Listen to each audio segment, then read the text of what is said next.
కీర్తనలు 28వ అధ్యాయము. యెహోవా, నేను నీకు మొరపెట్టుచున్నాను, నా ఆశ్రయదుర్గమా, మౌనంగా ఉండక నా మనవి ఆలకింపుము. నీవు మౌనంగా నుండిన ఎడల నేను సమాధిలోనికి దిగువారి వలె అగుదును. నేను నీకు మొరపెట్టినప్పుడు నీ పరిశుద్ధాలయము వైపునకు నా చేతులు నెత్తునప్పుడు నా విజ్ఞాపధ్వని ఆలకింపుము. భక్తిహీనులను, పాపము చేయు వారిని నీవు లాగివేయునట్టు నన్ను లాగివేయకుము.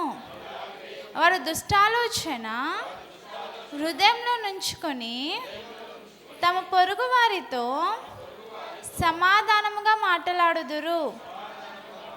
వారి క్రియలను బట్టి, వారి దుష్ట క్రియలను బట్టి వారికి ప్రతీకారము చేయుము.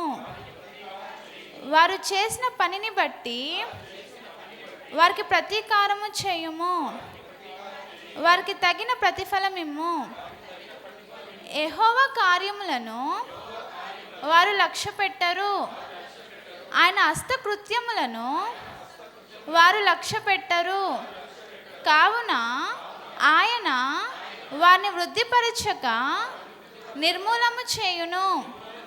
యెహోవా నా విజ్ఞాపన ధ్వని ఆలకించి ఉన్నాడు. ఆయనకు స్తోత్రం కలుగునుగాక. యెహోవా నా ఆశ్రయము, నా కేడెము, నా హృదయము ఆయన యందు నమ్మిక ఉంచును గనుక నాకు సహాయము కలిగెను. కావున నా హృదయము ప్రహర్షించుచున్నది.